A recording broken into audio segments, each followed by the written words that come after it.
Hey there, Heather. Ho there. It's Jeff Cutter Diamond. Welcoming to yet another Cutter Degrassism and a top 10. Well, not really a top 10. It'd be more of a top 6.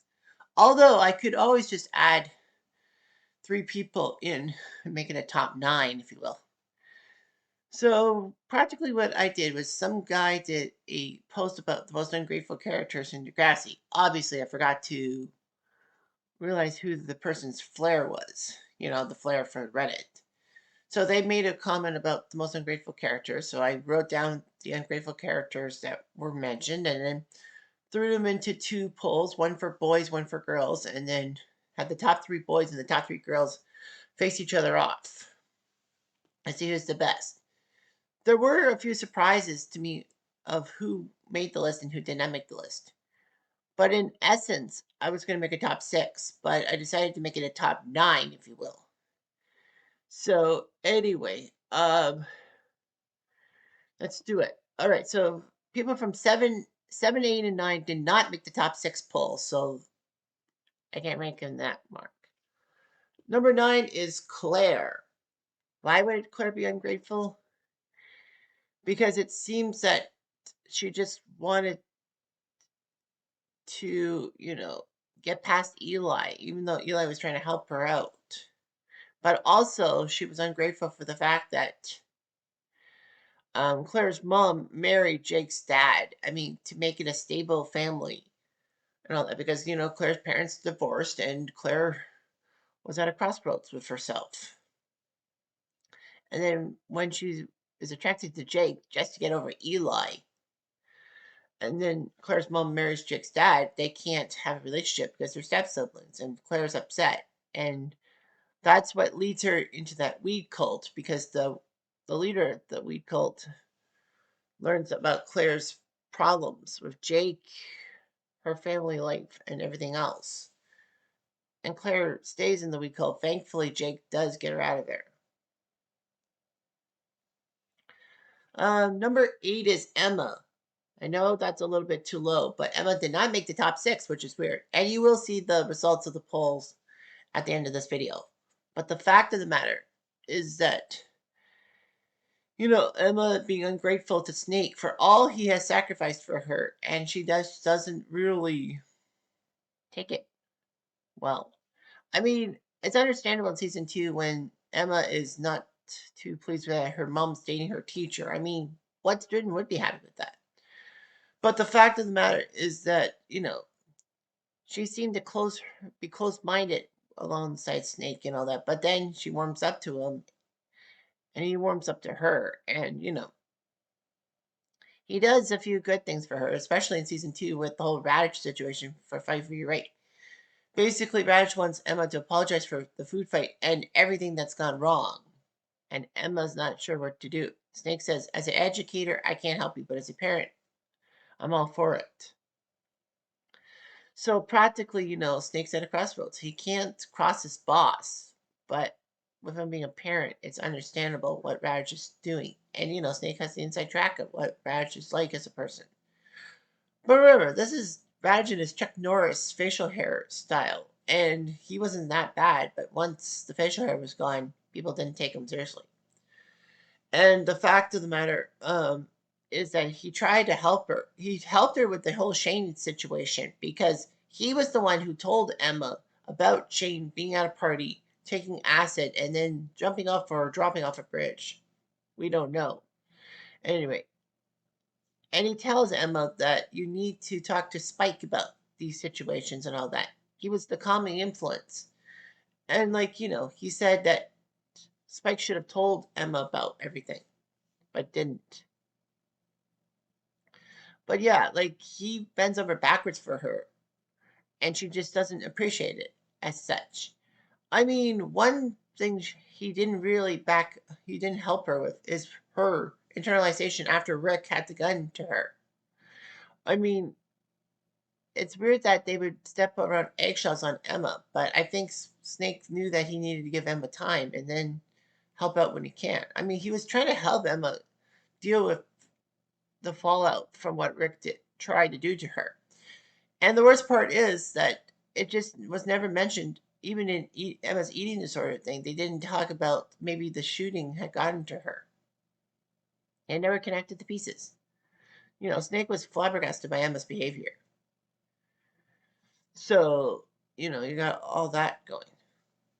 And who would be number 7 and miss out on this poll? Well, I think a bit of a surprise to me in the boys' poll was Wheels not being top 3. Because Wheels and his problems with his grandparents after his adoptive parents died. Wheels in season 1 of Degrassi Junior High says that his parents are not his real parents, they're his adoptive parents and all that. But the adoptive parents basically think that Wheels gets himself into so much trouble when he's around Joey. And to be fair, Joey does get Wheels into a lot of trouble. I mean, they don't really have bad words about Snake because I think that they knew the Snake was a good influence. Regardless of that Wheels hangs around Joey, and then in season 3's episode, Can't Live With Them, he's forbidden to see Joey outside school. And then he ends up sneaking out of the house to go to band practice with Joey and Snake. And then when he comes home, the police show up at his house. He doesn't know what's going on. And then Wheels' grandmother pops out of the car and says that, his parents are dead from a car accident caused by a drunk driver. And, Wheels just doesn't know how to process it. His grandparents try to give him some help. I mean, I think the grandparents move in to Wheels' house because Wheels would move out, and then I think that means he couldn't go to Degrassi. But anyway, they try their best to help Wheels out, but Wheels just doesn't seem to open up to them. And he blasts at Joey saying that I should have been at the movies with them instead of being at band practice with you. But then you would have been dead too. I mean, it's a conscious thing that Wheels probably thought that maybe I should never have been with Joey. But then, might not have happened. Butterfly effect. So, yeah, just taking him outside. So Wheels ends up that year, the 3rd year of Degrassi Junior High, just basically being in a fog and in a haze, and basically, he barely passes because absolutely he needed to pass. So that's what happened. They passed him because of his grief and all that. He just couldn't get past his grief and all that. And the fact that he was just basically sneaking off behind his grandparents' back and not obeying his grandmother made him look like a terrible, terrible boy. And, he got kicked out because of his lies and everything else. And Wheels almost never took accountability for his actions. He kind of does change in Showtime in Degrassi High Season 2 that he works as gas jockey to pay back everyone's for money and all that. I think he's made peace with his grandmother. And then, of course, Wheels ends up being drunk behind the wheel and killing a 2-year-old. Anyway, so that's that. So now let's talk about the list. Now there is a tie for 5th. So let's break it up. Okay, 6th place is Holly J for making Anya into a Holly J clone and basically putting her down. So if you watch season 7 of Degrassi, you notice that there's 2 similarly dressed people, and they're not twins. There's Holly J and someone who's dressed like her, and it's not her twin or a relative of Heather Sinclair, it's Anya. Anya basically is a shadow of Holly J, who dresses and talks like her and all that. It's apparent close to the end of season 7 that Holly J basically is making Anya her shadow. And Anya doesn't appear to try to get out of Holly J's shadow. I think Holly J's just bossing her around. Anya gets pissed off when Holly J takes advantage of her a few times and makes her take the fall for everything. And blasts her, saying, "Why do you pick on me? Because you let me." She tries to tell Anya that. Anya blasts Holly J, says, "Fuck it, we're not friends anymore." I mean, it's understandable, but I think Holly J was just trying to get out of the situation by pulling into Anya's personal problems, her personal struggles. Anya's self-confidence has been terrible that she's now a Holly J clone and all that. So Anya tries to date Sav, but Sav's parents refuse to do so. This was pre-therapy, of course, for the Bandaris. Post-therapy, I think they probably would have given Anya a shot, but Sav didn't want to give her a chance. So Holly J was terrible. So so Holly J gave Anya the impression that you have to be underneath me. It's like Paige with Terry and Hazel in her shadow and all that. I mean, Rick calls Paige out on it. But anyway, you're here or there. Anyway, number 5 is Liberty for not taking JT's actions to care for the baby seriously. She was basically ungrateful for JT's efforts, as it seemed. Now, the pregnancy storyline of Liberty in season 5 was not taken quite well. I mean, it was more to do with JT's side of things with the whole baby situation than Liberty. Mostly making Liberty into a villain because she had waited almost too late to tell her family that she was pregnant on that. She could have put the baby in jeopardy and all that. But her own stupid shame and all that, like her whole stupid persona, ruined her. Liberty seemed to not want to do much for the baby and all that. Well, JT's trying to jump through hoops. He quits his TV job to get a pharmaceutical job and is persuaded by that devil on your shoulder, Jay, to sell Oxycontin so that people can sell their own mothers for it and they'll live okay. So JT does, and then when the police are investigating, he tries to get out of it, but JT's drug dealer says, no, you're going to supply me and all that. And he was not too happy with JT trying to get out of it. Like JT was trying to get out of it at Liberty's insistence, but it just didn't seem that way. With his life falling apart, JT decides to overdose, but thankfully Jay, in one of his only good moments, decides to help JT out and get him the help he deserves. But Liberty at the hospital basically was scolding JT, saying that she's going to give up the baby because JT was not a good dad. Although JT was trying to prove to Liberty that he could be a good dad, even though that his own dad walked out on him. He knows better, and he's not going to be an absent father. Yeah, it made Liberty look like a giant douchebag. I mean, the only good thing about the pregnancy angle was that it didn't shame Liberty. Like, people weren't shaming Liberty for being an underage teen mom, like a teen mom. Like, there was no scorn in all that. I was like, that was weird. Manny went through a lot of scorn, but Liberty didn't? How? I guess maybe they thought Liberty was going to do something about it. I don't know. So, yeah. And you could tell in season 6 when JT was close to Mia that Liberty was not too pleased with everything and tries to make JT look like a fool, but JT says that Liberty's just jealous.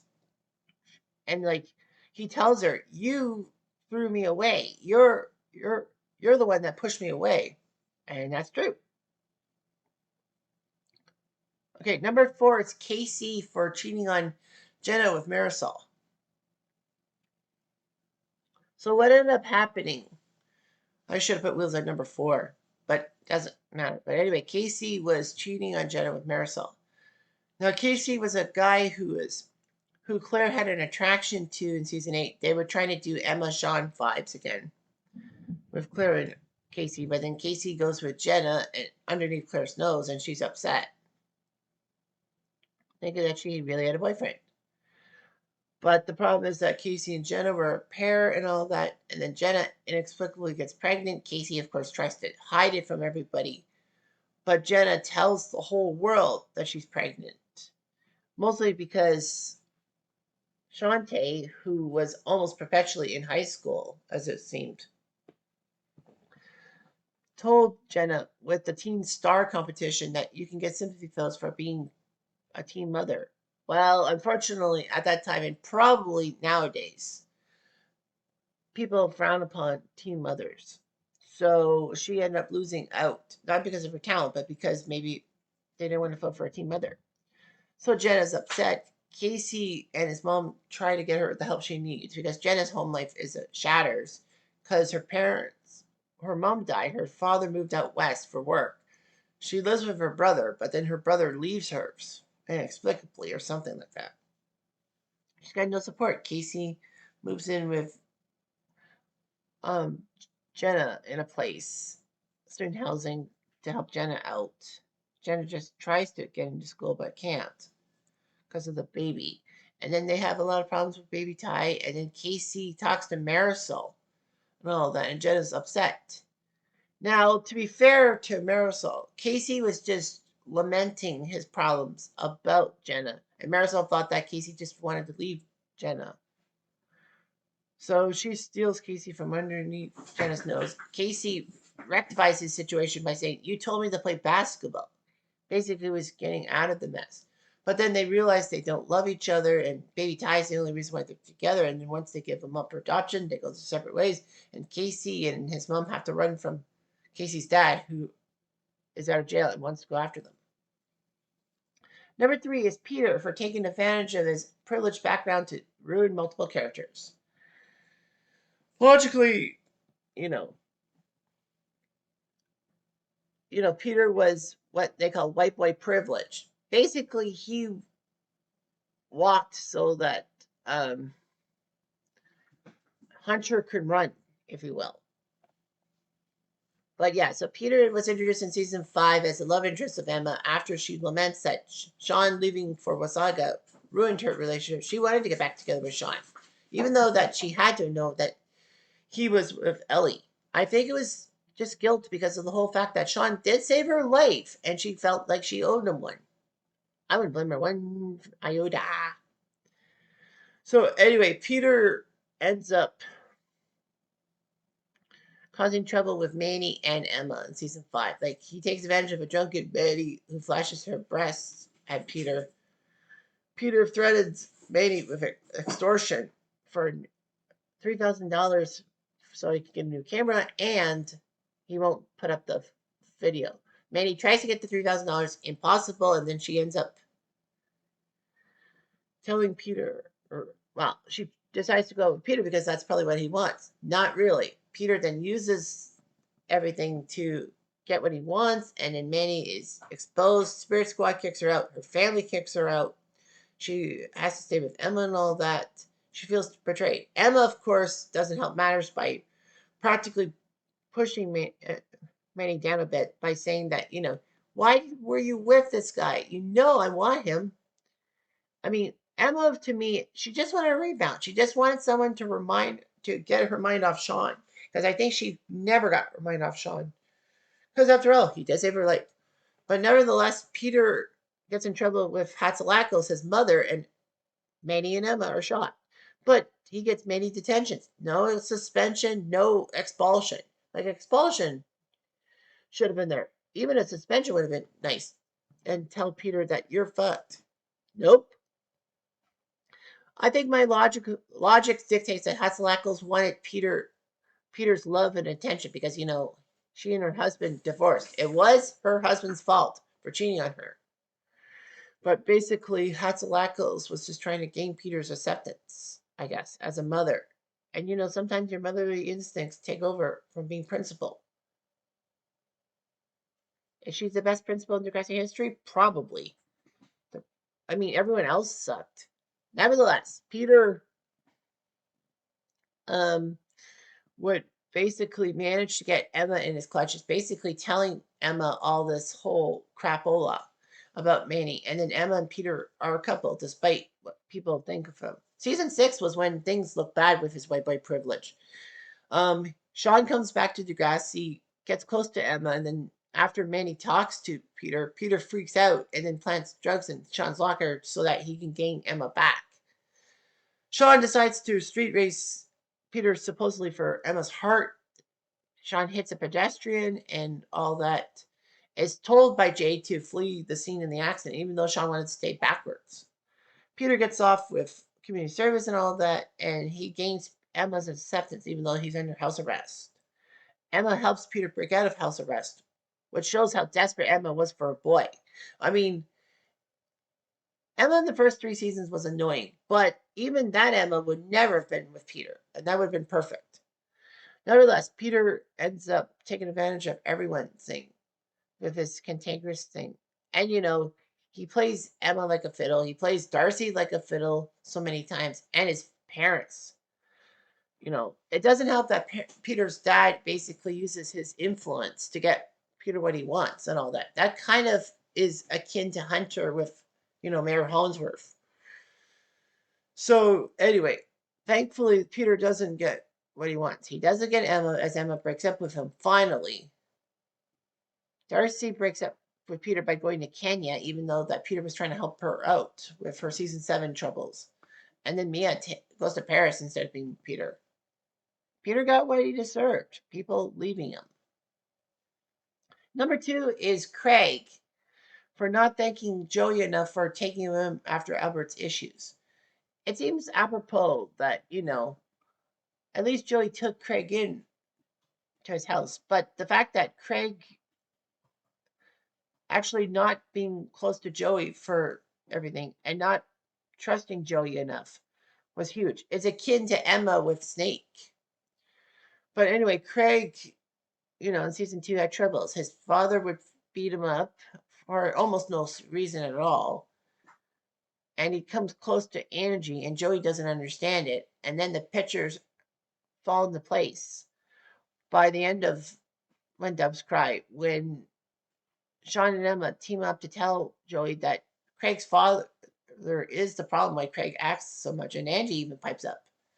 So after looking through photo albums and all that, Emma realizes something, and Craig is at the tomb of his dead mother, who was Julia Manning, and the same Julia who died while being married to Joey. So Julia left Albert to be with Joey, and then Albert obviously used his anger at the situation to go after Craig because he needed an emotional punching bag, and Craig was it. So anyway, Joey takes care of Craig for a while until Albert gets better, and then Albert seemingly gets better, but then he punches Craig inadvertently, and then he sucks again. Craig should never have trusted Albert, and then Albert dies in a car accident. He probably was too mad to realize that he was going to get hurt in a car accident. So Albert's dead. Craig laughs at his funeral, and everyone is shocked by his reactions. And Craig doesn't know how to process his dad's death because, after all, he was a tormentor. Fortunately, at the luau dance, after he was named Luau King by pity, I suppose, and then hallucinating about Albert, and then wrecking stuff and Raj telling everyone to stay back. Terry comes in with a story that she was at a birthday party when her mom died. So she knows Craig's pain and all that. And they reconcile, and Craig feels much better about himself. But it felt like Craig was not appreciative of what Joey did to bend over backwards so that Craig could have a house and a roof over his head.